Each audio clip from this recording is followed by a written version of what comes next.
dream I know, deep up my feelings for you. Watch. Nnamdi Kanu's continued detention is a humiliation to the entire Igbo race. Moving on, we have the Minister of Information and National Orientation, Mohammed Idris, said that 1 billion litres of Nigeria petroleum, representing 53%, were smuggled out through the nation's porous border to benefit those not paying tax to the country. Alright, my people, welcome back to this wonderful channel as we bring you back-to-back update as it dey hot. In case it's your first time of joining this wonderful channel, kindly subscribe, like, comment, share, and also turn notification button in case anytime our news drop, now you go be the first to watch. And my people know it's more thing they happen for this country. The family of the detained leader of the indigenous people of Biafra, Nnamdi Kanu, said that the continuing incarceration of their son, despite appeal and several court orders to release him, is a humiliation of not just their son but the entire Igbo race. The family, which was reacting to the recent refusal of Abuja Federal High Court to grant Nnamdi Kanu bail application, expressed fury over the ruling of the court and the fate of their son. So, on behalf of the family, Kanu's younger brother, Prince Emmanuel Kanu, alleged that some selfish politicians who are benefiting from this security in the southeast are behind Nnamdi Kanu's continued detention.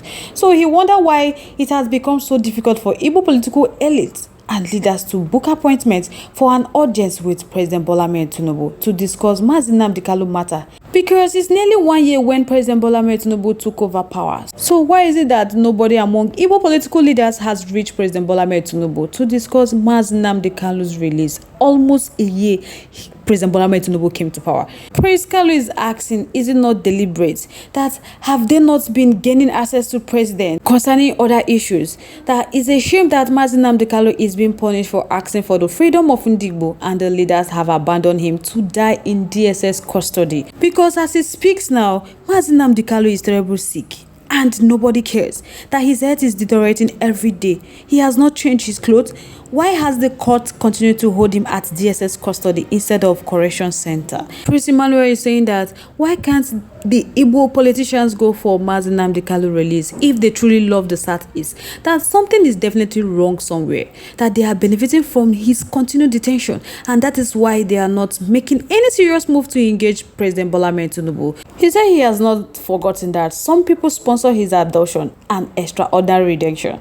So why should he be abandoned for asking the freedom of Biafra? That he didn't take up arms against government, but he was tagged a terrorist. Yet the same government is busy releasing terrorists from detention. Now the family has threatened to expose the beneficiary of their son's continued incarceration and insecurity in the Southeast region. They are saying that those behind Nnamdi Kanu's order would be held accountable by the Igbo nation and Biafras at large. Should anything happen to their son, that if they fail to act, Ndigbos and Biafra at large must hold them responsible, and it may get to a point where the masses may no longer be held back. Because as it stands now, they are fully ready.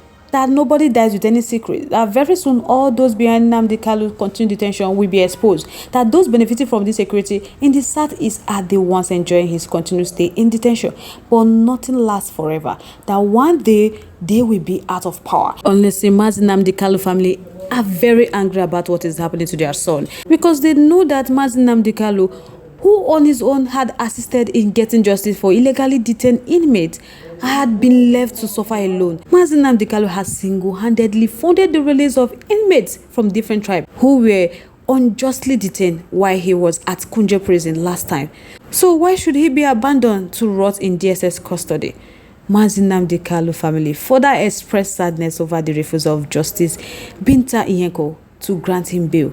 The family wondered if the trial judge had taken time to go through the certified through copy of the Supreme Court ruling on the matter, which held that Federal High Courts ought not to have revoked Nnamdi Kanu's bail in the first place.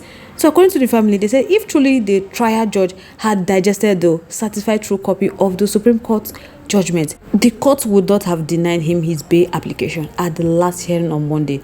So Nnamdi Kanu family urged that the IPOB leader is never afraid of standing trial, but only regretted that the condition they subjected him to do not guarantee him his justice. Why can't they allow him to change his clothes? Why would they keep him in DSS custody for years instead of sending him to Kunje Correction Prison, where he can have access to his doctors? Has the court bothered to know if his orders are obeyed by the DSS?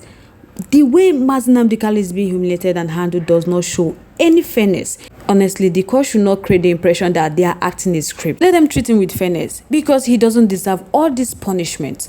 So guys, I would like to know your thoughts towards this issue. Let me know your contribution as well. Let's keep the conversation lively in our comment section. Moving on to the next one. The Minister of Information and National Orientation, Nnamdi, said that 1 billion liters of Nigerian petrol, representing 53%, were smuggled out through the national porous border to benefit those not paying tax to the country. He disclosed this during and after a breaking of fast with some media executive and practitioner in Kanu.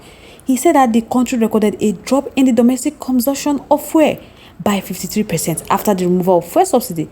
So he said that the removal of fuel subsidy was necessary because those not paying tax were benefiting from the subsidy more than Nigerians.